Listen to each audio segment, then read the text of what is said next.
Menikahi Om Tajir. Bab 009. Setelah ini lo yang bakal jadi sampah, Sisi.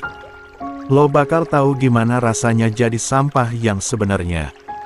Sisi sudah mulai ketakutan, ia bisa membaca niat Riko yang sesungguhnya. Ia tidak main-main dengan ucapannya perihal PMR kosaan. Dengan gerakan seringan bulu, tubuh Riko yang tinggi tegap dengan mudah mengangkat tubuh Sisi yang ramping ke dalam gendongannya. 61. Lepasin gue, Riko. Sisi benar-benar sudah gamang. Tapi ia masih sadar ketika tubuhnya dibawa ke sebuah kamar dan dilemparkan ke atas tempat tidur. Siap-siap lo. Tanpa perlawanan yang berarti karena Sisi sudah melemas, Riko mulai melucuti pakaian Sisi satu persatu hingga membuat tubuh mantan kekasihnya itu polos. 62. Ray memacu mobilnya dengan kecepatan di atas rata-rata. Begitu mendapatkan alamat rumah Riko dari staf sekolah, tanpa pikir panjang secara ugal-ugalan ia melajukan kendaraannya secara brutal. Entah bagaimana perasaannya mengatakan Sisi dalam keadaan tidak aman. Entah kenapa perasaannya terus gelisah begitu tahu Sisi pergi bersama Riko. Damn it. Mulutnya terus mengumpat. Lampu merah bahkan menjadi kemarahannya saat ini. Setiap detik seakan sangat berharga untuknya. Melaju lagi. Ketika lampu hijau ia langsung melaju lagi dengan begitu kencang. Ia tidak peduli walau banyak yang meneriakinya untuk berhati-hati. Hingga pada satu titik, ia sampai di depan sebuah rumah mewah yang dimana dijaga beberapa penjaga keamanan. Maaf, Pak. Ada yang bisa dibantu? Kendaraan Ray langsung dihadang. Satu orang menghampiri Ray. Saya ada perlu dengan Riko. Kening lelaki parubaya itu langsung mengerut. Tampak berpikir. Wah, tapi dan Riko sudah berpesan kalau hari ini tidak mau diganggu, Pak. Ray langsung bersikap tidak sabar, namun ia masih menjaga rasa hormatnya pada lelaki yang berdiri di sisi mobilnya itu. Saya harus memastikan keamanan istri saya. Kemarin lalu Riko sudah hampir melecehkannya, saya khawatir kejadian itu terulang kembali. Sang penjaga tampak terkejut. Non Sisi. Maksudnya non Sisi itu istri Bapak. Ya. Lelaki itu kembali tampak berpikir. Wajahnya kelihatan gelisah. Bagaimanapun ia seorang ayah dan seorang suami. Melihat perangai Riko yang selalu dimanja dan harus mendapatkan apapun yang ia mau, tidak heran jika hal ini bisa saja terjadi. CK.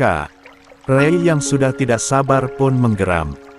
Ia turun dari mobilnya dan menutup pintu dengan keras. Ia melewati penjaga tadi, dan berjalan menuju pintu gerbang. Penjaga yang lainnya langsung menghadang. Pak Hardy, gimana?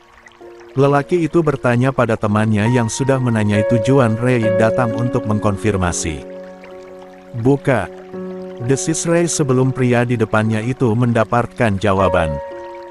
Emosi sudah kepalang di ubun-ubun, Ray lantas menyambar kerah ke meja penjaga gerbang tersebut dan berteriak keras. Saya bilang buka. Pak Hardy, penjaga parubaya tadi langsung berlari kecil-kecil. Pikirannya membuat tindakannya lambat. Begitu menyadari situasinya, ia yang langsung membukakan pintu gerbang. Biarkan tuan ini masuk, Kas, Bapak yang tanggung jawab. Ray lantas membuka cengkeraman kerah kemeja yang ada di tangannya itu. Ia langsung dipersilahkan masuk. 63. Silahkan, Pak. Saya tahu Anda orang yang jujur. Tanpa banyak bicara Ray langsung melewati gerbang dan meninggalkan mobilnya di depan pagar.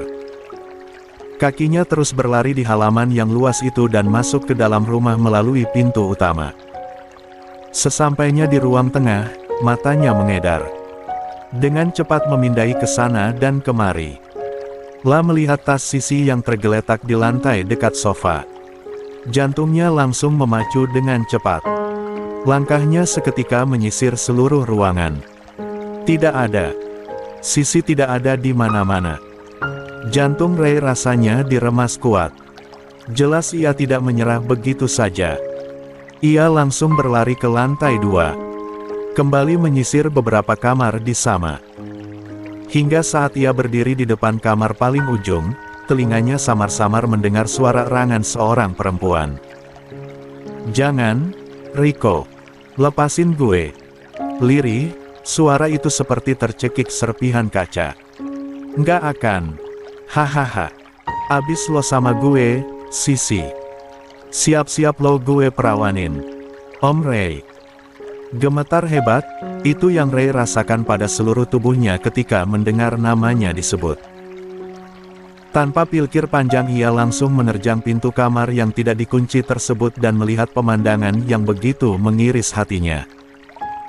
Rico, lelaki muda itu bahkan sudah dalam posisi di atas istrinya dan sudah hampir memasuki istrinya. Brengsek. Tangannya yang kokoh langsung menyambar Rico sampai ia tersungkur di lantai. "Kamu apakan istri saya?" "Hah?" "Bak." Satu kepalanya yang keras mendarat pada rahang Rico. "Bak." Memukul. Ray terus memukul. Rico hendak melawan, tapi kekuatan Ray terlalu besar. Jelas itu tidak membuatnya menyerah. Bagaimanapun ia juga seorang ahli bela diri yang sampai sekarang masih aktif. Ketika ia memiliki kesempatan saat Ray menghampiri Sisi, ia melakukan serangan balasan dengan menarik belakang kerah kemeja Ray dan melayangkan tinjunya yang keras hingga mengenai sudut bibir Ray. Begitu saja hantaman itu membuat suami Sisi tersebut berdarah. Sama berdarahnya seperti yang dialami oleh Rico. "Brengsek lo. Ngapain masuk-masuk ke rumah gue? Gue bisa tuntut lo ya." Kesal bukan main, itu yang Ray rasakan sekarang. Rico benar-benar tidak tahu diri. Bukannya merasa takut, lelaki itu malah menantangnya. 64. Ray tidak menahan diri lagi, ia menghajar Rico membabi buta. Ia menggunakan tangan dan kakinya untuk melampiaskan kemarahannya pada Rico. Hingga pada satu titik, Rico benar-benar tidak bisa melawan lagi. Ia memilih berlari dengan keadaannya yang tidak karu-karuan ke ruangan lain. Wajahnya babak belur. Ia rasa tulang rusuknya ada yang patah. Setelahnya Ray kembali fokus pada Sisi yang sudah tampak terkulai lemah. Istrinya itu masih berusaha untuk membawa kesadarannya. "Om." Nyeri. Dada Ray terasa nyeri ketika melihat tubuh polos istrinya itu dijamah lelaki lain. Pikirannya langsung berkelana. Tapi tangannya dengan cekatan memakaikan pakaian Sisi dan menggendongnya ke dalam pelukan. "Om, Ray." Tangan Sisi melingkar di leher Ray. Berusaha berpegangan erat di sana di antara tangan-tangannya yang lemah. Ray diam. Kakinya terus melangkah menuruni anak tangga. Tas yang masih tergeletak di lantai itu pun sudah tidak lagi menjadi perhatian Ray. Hanya membawa istrinya itu pergi dari sana dan kembali melewati orang-orang yang melarangnya masuk tadi. Kaget, tentu saja mereka kaget. Untung saja Pak Hardy mengizinkan Ray masuk tadi. Pikir mereka. "Pak." Lelaki parubaya itu melangkah mengikuti Ray dan membantunya membuka pintu samping kemudi mobil mewahnya. Ray tidak bicara apapun, ia memasukkan Sisi ke dalam sana dan membaringkan tubuh lemah istrinya itu di sana. Tangannya dengan cekatan merebahkan sandaran kursi dan membuat wanita itu senyaman mungkin. Setelahnya ia menutup pintu. "Terima kasih." Hanya itu yang keluar dari bibir Ray. Kemudian ia masuk ke dalam mobilnya dan menyingkir dari sana. "Pak Hardy," lelaki itu merasa ada yang tidak beres. Pasti tuan mudanya itu telah membuat ulah. Dan saat ini, ia merasa sedang berada dalam masalah karena mengizinkan Ray masuk ke dalam rumah. Tapi tidak masalah, ia merasa keputusannya itu sudah benar. Ray kembali menggendong Sisi menuju unit apartemennya begitu sampai. Ia rebahkan tubuh ramping itu di atas tempat tidur dan menyelimutinya. Perempuan itu telah kehilangan kesadarannya. Ia yakin Sisi telah diberi obat bius atau semacamnya hingga dia seperti ini. Ray. Lelaki itu hanya duduk di samping Sisi, memandangi perempuan itu dengan tatapan perih. Jelas, lelaki mana yang tidak terluka hatinya, suami mana yang tidak terinjak harga dirinya melihat istrinya ditelanjangi oleh lelaki lain. Entah apa yang sudah mereka lakukan di dalam kamar itu. Dan itu menjadi pertanyaan besar di kepalanya. 65. Hingga beberapa saat kemudian, Sisi kembali membuka matanya. Om, Ray. 66. Kepala Sisi terasa sangat berat. Samar-samar ia melihat Ray yang duduk di sebelahnya. Tapi bagaimanapun ia mencoba, tetap saja rasanya sangat sulit. Pada akhirnya, siang itu Sisi tertidur sangat pulas. Efek obat bius tersebut pasti akan memakan waktu beberapa jam tentunya. Sedangkan Ray, lelaki itu menemani Sisi dan tidak pergi dari sana untuk beberapa lama sambil mengurus perkara Riko. Anak itu tidak bisa didiamkan begitu saja. Dia harus mendapatkan ganjaran yang pantas sebab telah melecehkan istrinya. Walau pikirannya pening memikirkan Sisi yang telah disentuh Riko, ia berusaha untuk tetap logis. Tapi orang tua Riko ini bukan orang biasa, Pak. Mungkin perkaranya akan sulit mengingat jejak Pak Baskara yang berpengaruh. Apalagi tidak ada bukti. Ray memijat keningnya yang berdenyut. Semua kejadian itu ada di rumah Riko. Anak ingusan dan orang tuanya itu pasti sangat cerdik mengamankan semuanya.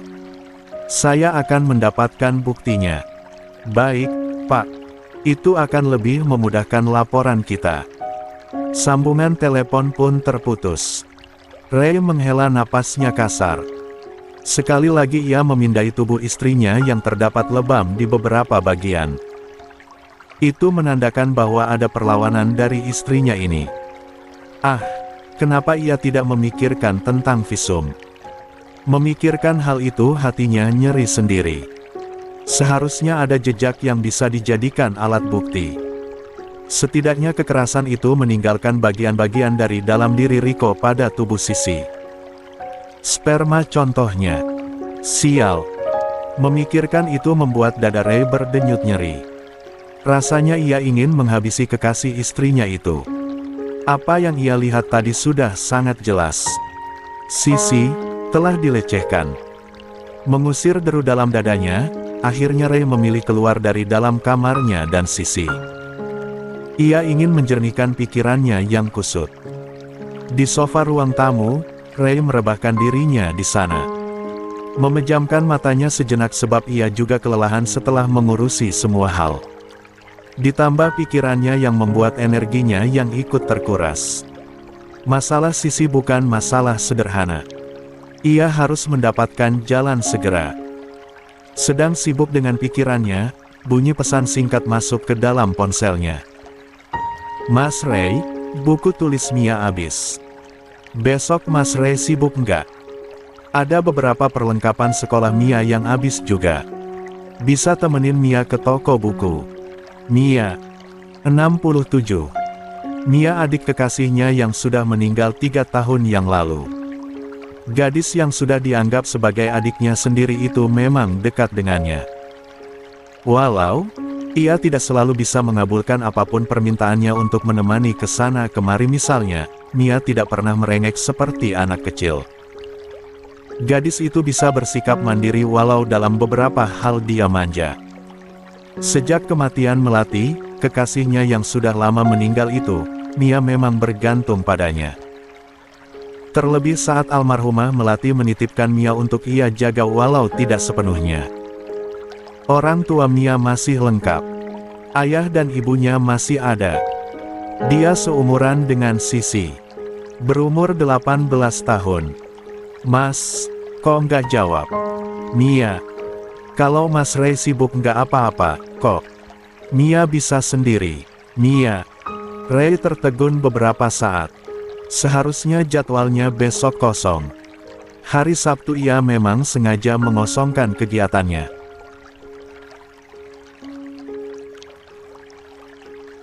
Besok Mas kabari, Mia. Ada beberapa pekerjaan yang harus Mas selesaikan. Kalau besok nggak bisa, mungkin Mas bisa antar kamu hari Minggunya. Pesan itu tidak lama langsung berbalas. Yayai. Makasih, Mas. Sama-sama, Mia. Ray menghela napasnya. Meletakkan ponsel itu ke atas meja. Memejamkan mata dengan satu tangan yang menutupi matanya, Ray malah tertidur sampai malam di sana. Ketika terbangun, ia langsung tersentak menyebut satu nama. Sisi. Tubuhnya yang tinggi tegap itu langsung ia bawa ke kamar. Memastikan keadaan wanita itu. Sisi masih tertidur pulas. Sebentar lagi dia juga akan bangun. Sambil menunggu, Ray memutuskan untuk membersihkan dirinya. Dia mandi, lalu menyiapkan makan malam setelahnya. Sedangkan Sisi, ia baru saja terbangun tepat pada pukul 8 malam. Dibandingkan dengan tadi, ia merasa lebih baik sekarang. Kepalanya sudah tidak sepusing tadi. Efek obat itu pasti sudah hilang. Tapi sekelebat kejadian di rumah Riko tadi membayang di ingatannya. Mantan kekasihnya itu, hampir saja memperkosanya. Untungnya Ray datang tepat waktu. Terlambat sedikit saja, maka entah apa yang terjadi. Walau dalam keadaan setengah sadar, ia masih ingat jelas Riko belum sempat menyentuhnya. Lelaki itu hanya sempat membuat video mereka berdua dalam keadaan polos. Mengingat itu, emosi Sisi langsung meledak-ledak. Ia harus membuat perhitungan dengan Riko. Ia harus menghapus video rekaman itu. Turun dari tempat tidur, Sisi langsung menyambar handuk. Ia masih punya akal untuk membersihkan dirinya. Ia ingin menyegarkan pikirannya. 68. Keluar dengan rambut basah, perempuan itu langsung menggunakan pakaiannya. Kaos, jaket hoodie, dan juga celana jeans panjang memeluk tubuhnya yang ramping. Ia kemudian keluar dari kamarnya dengan terburu-buru. Sisi bahkan tidak menyadari keberadaan Ray yang sedang sibuk di dapur. Ketika tangannya hampir saja menarik handle pintu, lengannya seketika ditarik menjauhi pintu. Mau kemana kamu? Lepas. Gue harus pergi. Melihat Sisi yang bahkan tidak merasa takut dan bersalah, membuat Ray geram bukan main. Nggak akan. Lepas, Om. Hal bodoh apa lagi yang akan kamu lakukan, Sisi menelan ludahnya susah payah. Entah kenapa ada kepedihan yang menyelusup dalam dadanya melihat tatapan Ray. Ada yang berbeda dari lelaki itu. Seperti, rasa kecewa yang cukup besar. Gue harus pergi. Gue harus bikin perhitungan sama si brengsek Riko itu. Rahang Ray mengeras. Kamu pikir bisa apa? Kamu pikir kamu bisa apa terhadap dia, Sisi? Gue bisa gampar dia. Gue bisa pukul dia. Gue bisa matiin dia kalau perlu, gue bisa. Omong kosong. Terserah. Terserah kata kamu, Apa memang kamu sengaja naik ke ranjang kekasih kamu itu? Kamu sengaja. Plak. Mata Sisi memerah. Walau ia berandal, tapi ia tidak semurahan itu. Kata-kata Ray begitu menusuk hatinya. Pria itu telah melukainya dengan kata-katanya. Jangan anggap gue lemah, ya Om. Sisi kembali berbalik, kembali meraih handle pintu, namun sekali lagi Ray menyentaknya.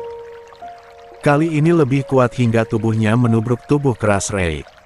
Kamu nggak akan kemana-mana. Jangan berpikir kamu itu bisa menghadapi semuanya sendiri, Sisi. Gue emang bisa.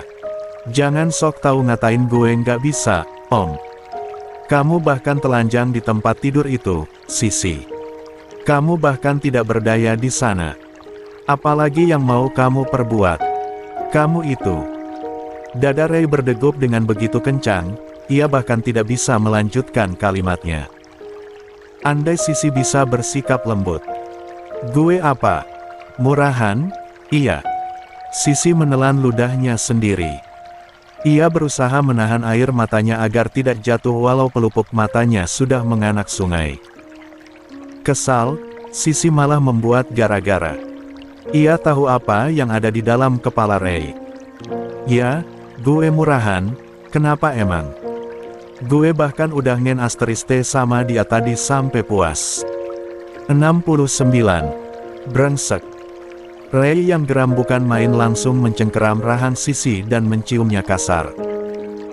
70. Lepasin gue, Om.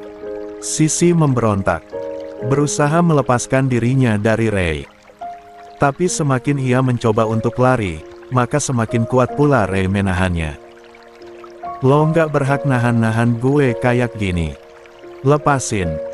Saya suami kamu, Sisi. Kapan kamu sadar kalau kamu adalah tanggung jawab saya? Sampai Om lepasin gue. Rahang Ray mengetat. Urat-urat di lehernya sampai terlihat menonjol keluar. Geram, ia dorong Sisi ke pintu dan menahannya di sana. Dengar saya, Sisi, desisnya sambil menatap lekat-lekat mata Sisi. Saya tidak akan pernah melepaskan kamu apapun alasannya. Dan perlu kamu tahu, tidak ada kata cerai dalam kamus hidup saya. Sesaat Sisi tertegun, sebelum kemudian menyeringai. Menaikkan satu sudut bibirnya ke atas. Wow, hampir aja gue terpesona dengan cara lo, Om. Lo kayak bener-bener seorang suami yang ngelindungin istrinya. Lo kayak bener-bener kayak seorang suami yang bener-bener sayang sama istrinya. So, nggak apa-apa gue yang udah disentuh orang kayak apa yang udah lo lihat. Sisi tahu, Ray telah menyalahpahaminya. Ia tahu, suaminya itu telah salah mengira jika dia sudah disentuh oleh mantan kekasihnya.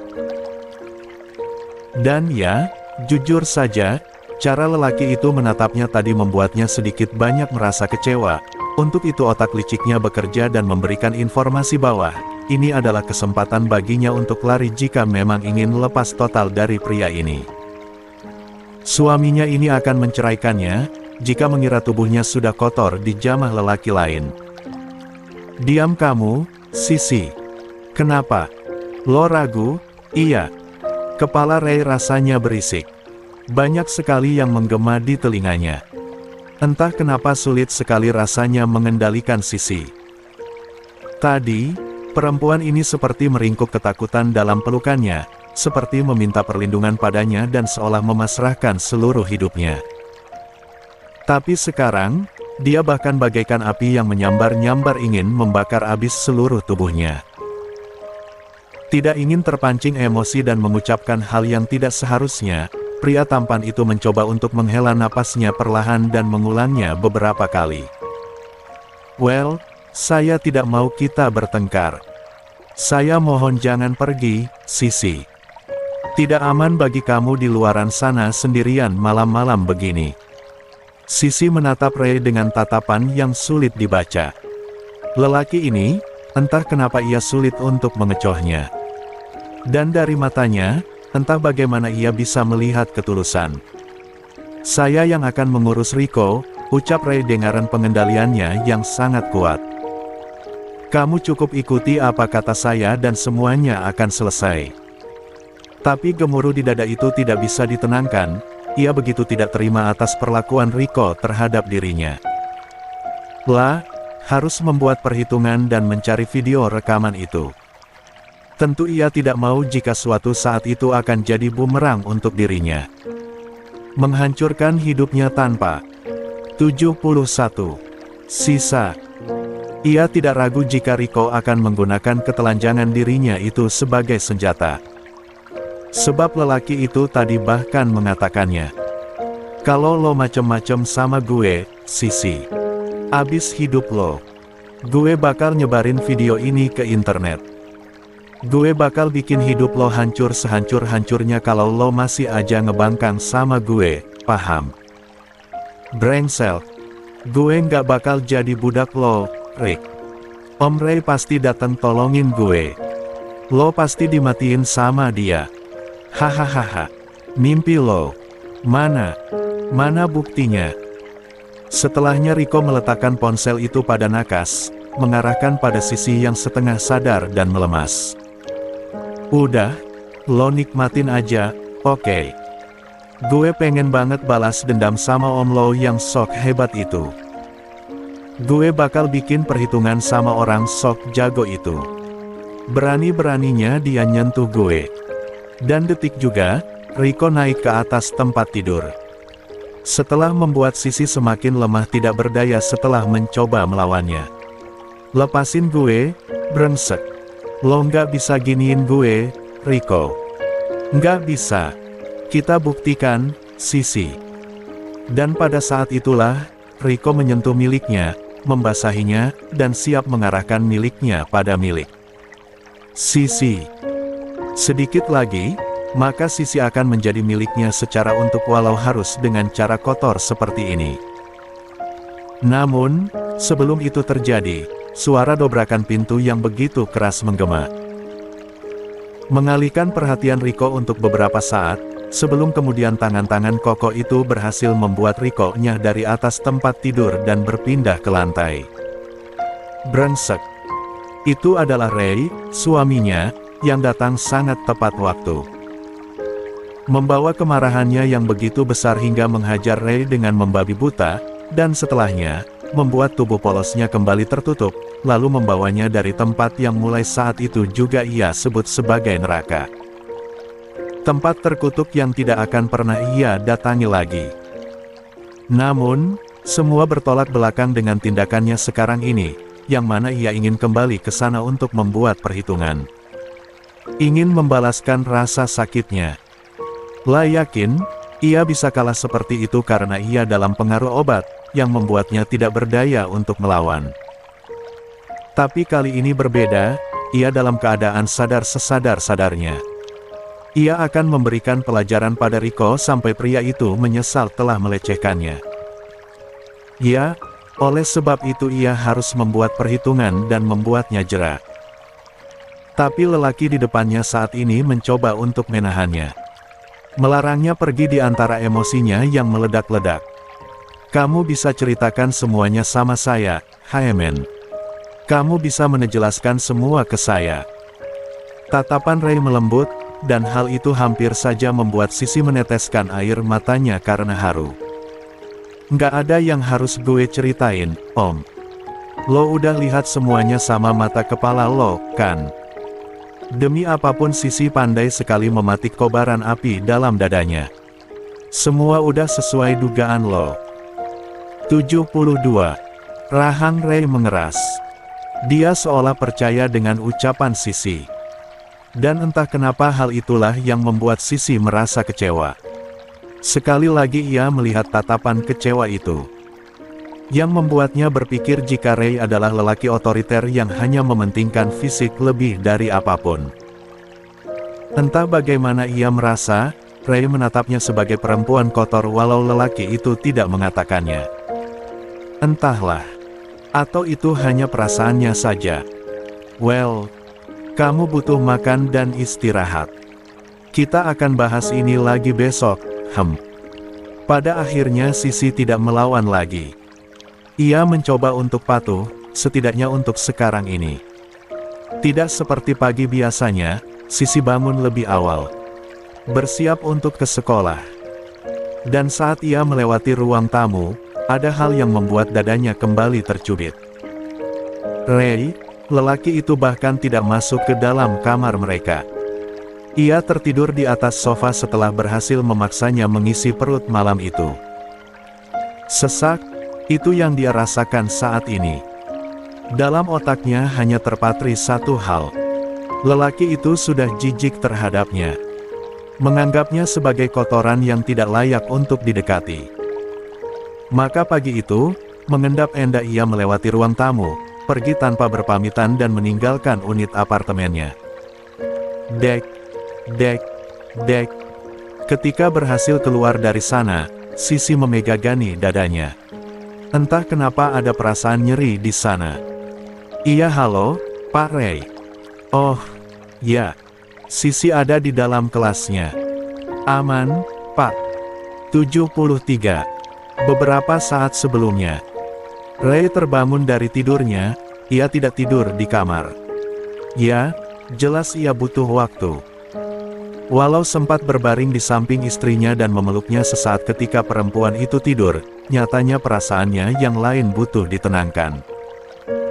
Jelas saja kejadian Yareng menimpa Sisi mempengaruhinya. Terlebih setelah Sisi mengatakan apa yang telah ia perbuat dengan Riko adalah tindakan mau sama mau. Tidak mungkin, rasanya tidak mungkin. Jika memang seperti itu, jika memang Sisi serusak itu, ia bahkan bisa memberikan yang pertama pada kekasihnya itu, tapi nyatakan tidak, tetap ia yang mendapatkan kegadisan Sisi. Lalu, kenapa wanita itu berkata seperti itu? Apa tujuannya? Menghela napas, lelaki yang masih merebahkan dirinya di atas sofa itu melirik ke arah jam dinding. Waktunya untuk berisap siap. Sisi pasti juga sedang bersiap-siap di kamarnya. Tidak ingin membuang-buang waktu, Ray lantas menuju kamarnya dan Sisi. Namun tidak ada siapapun di sana. Memindai cepat ke arah kamar, Ray memastikan Sisi ada di sana. Namun tidak ada. Perempuan itu tidak ada di sana. Jantungnya mulai berdebar tidak karuan. Damn, where are you, Sisi? Memeriksa lemari, itu yang Ray lakukan. Seragam hari Sabtu Sisi tidak ada. Itu artinya dia pergi ke sekolah. Segera Ray meraih ponselnya di dalam saku trainingnya. Menghubungi seseorang di sana. Halo, Bu.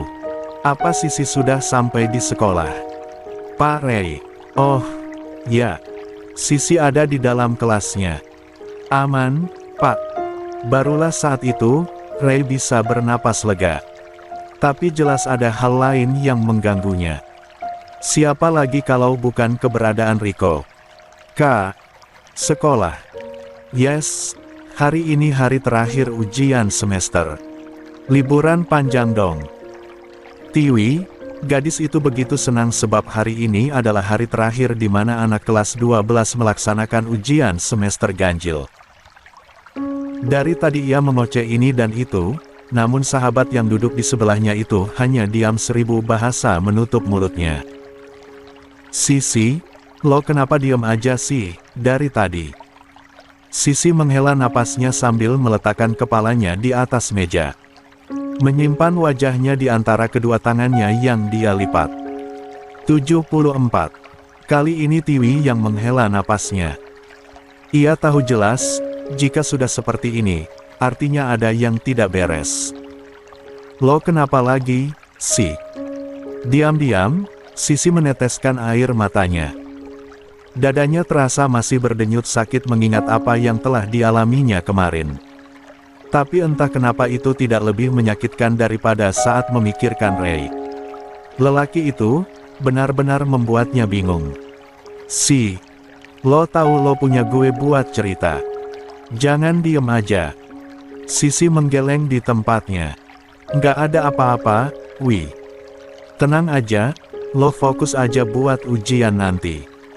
Soalnya rencana nanti gue males nyontekin lo.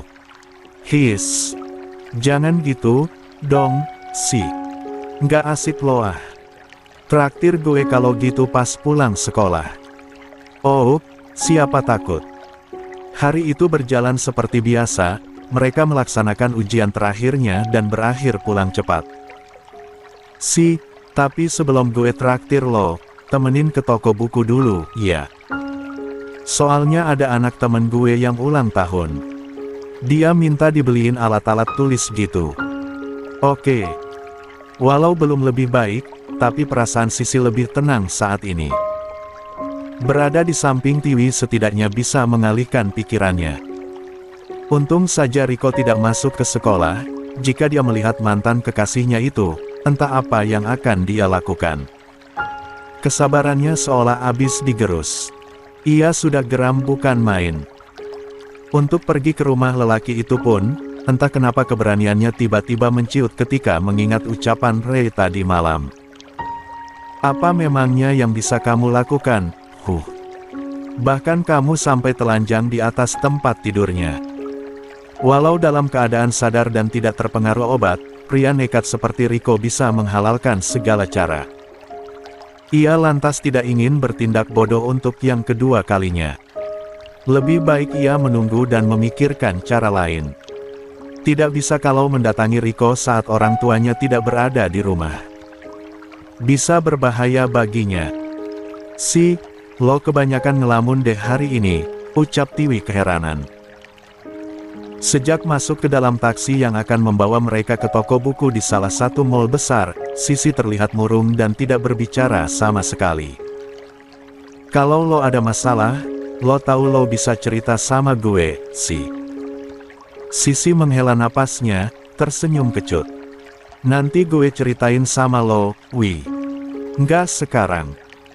Tiwi lantas mengulurkan tangannya melewati pundak Sisi, merangkulnya dan mengusap lengan sahabatnya itu dengan lembut.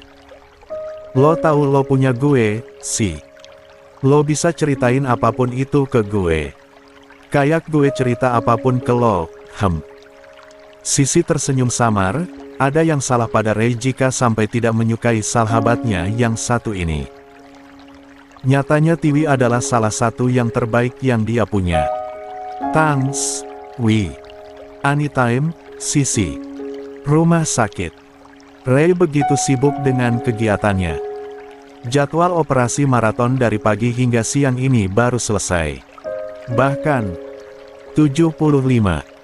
Ia tidak membuka layanan poli sebab pekerjaannya di meja operasi sangat padat. Kembali ke ruangannya untuk beristirahat sejenak, sebuah ketukan pintu dari luar malah membuat Ray yang baru saja menyandarkan punggung ke kursi dengan mata terpejam kembali terjaga. Dokter, ada adik dokter datang. Salah seorang asisten perawatnya melaporkan. Dan Ray jelas tahu siapa yang dimaksud. Suruh masuk aja, Des. Baik, dok. Hanya sepersekian detik kemudian setelah perawatnya pergi, seorang gadis cantik masuk ke dalam ruangannya. Assalamualaikum, Mas. Waalaikumsalam, Mia. Iya, Mas. Maaf Mia datang dadakan. Ray berusaha mengembangkan senyumnya di antara pikirannya yang kusut. Berdiri dan menyambut Mia lalu membalas pelukan gadis itu. Nggak apa-apa. Kesini sama siapa? Sendiri aja, Mas, naik taksi. Mia kangen. Mas masih sibuk? Iya. Ray diam sejenak, lumayan. Mas baru selesai operasi 3 pasien dari pagi. Ada istirahat 3 jam sebelum mulai tindakan lagi nanti sore. Pasti capek, ya? Lumayan. Sejenak Mia menatap wajah lelah Ray, merasa tidak tega. Tujuannya selain untuk menjenguk lelaki ini tidak lain adalah membahas janji mereka tentang toko buku. Tapi sepertinya sekarang bukan waktu yang tepat. Ia harus segera pergi agar Ray bisa beristirahat. Ya udah. Kalau gitu Mas Ray istirahat aja lagi. Mia mau pulang. Mas anter. Nggak usah, Mas. Nanti kayaknya Mia mau mampir ke toko buku dulu deh. Soalnya ada tugas yang harus diselesain minggu ini. Senin harus dikumpulin sebelum liburan sekolah. Ray jadi ingat pesan Mia kemarin, yang memintanya untuk menemani ke toko buku. Mia, gadis itu jelas tidak bisa dibiarkan lama-lama sendirian di luar sana tanpa pendamping. Anemia yang dia derita seringkali membuatnya pingsan atau bahkan mimisan jika kelelahan. Biar Mas anter. Nggak boleh sendirian kamu, Mia.